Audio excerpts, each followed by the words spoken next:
Hello দর্শক বন্ধুরা, কেমন আছেন সবাই? আশা করি ভালো আছেন। Welcome to my channel. আবারও চলে আসলাম পলিগ্রাম টিভির সকল ভিডিওর আপডেট নিয়ে। অনেকেই পলিগ্রাম টিভির ভিডিও আগ্রহ হয়েছিলেন, শুধু তাদের জন্য বানানো হয়েছে আজকের এই ভিডিওটি। অনেকেই পরীর ভালোবাসা নাটকের পার্ট 1 দেখেছেন আর পার্ট 2 দেখেন নাই।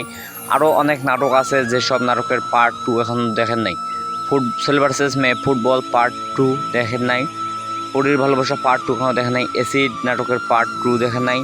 অনেকেই ভাবতেছেন এসব নাটকের পার্ট 2 দেওয়া হবে কি হবে না, তাই আর জানিয়ে দেবো আমার এই ছোট্ট ভিডিওর মাধ্যমে। ভিডিওটি স্কিপ না করে পুরো 2 মিনিট দেখুন, তবেই বুঝতে পারবেন এসব নাটকের পার্ট 2 কবে আসবে।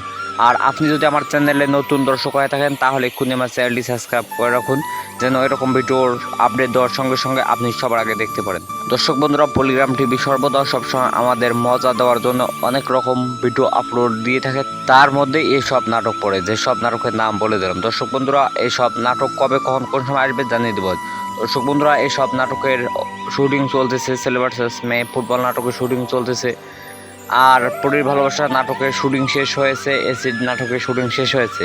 কবে পাবলিশ করা হবে এখন আমাদের জানিয়ে দেয় নাই। যখন জানিয়ে দেবো আপনাদের সবাইকে।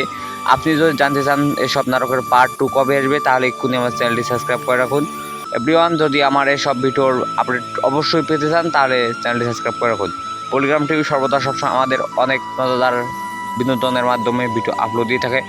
অনেকেই কমেন্ট করে জানিয়ে দিয়েছেন শফিক কেন ভিডিওতে আসে না। শফিক এখন ভিডিওর মধ্যে আসবে না, কারণ শফিকের টিমে অনেক নতুন দর্শক আছে। তাদেরকে নিয়ে নতুন নতুন কিছু নাটক তৈরি করে আর একটি চ্যানেল খুলবে এরকম চিন্তা ভাবনা করতেছে পলিগ্রাম টিভি। তাই জন্য তাদেরকে ফেস প্রকাশ করতেছে সবার মাঝে, যেন ওই চ্যানেলটিও ভাইরাল হয়। দর্শক বন্ধুরা, আজকের ভিডিও এখানে এই সমাপ্তি ঘোষণা করা হলো। ভিডিওটি ভালো লাগলে একটি কমেন্ট আরেকটি শেয়ার করে সবার মাঝে ছড়িয়ে দিন। এরকম নতুন ভিডিও আমি সর্বদা সবসময় আপলোড দিয়ে থাকি। আপনাদের সবাইকে আবার জানাচ্ছি অনেক অনেক ধন্যবাদ।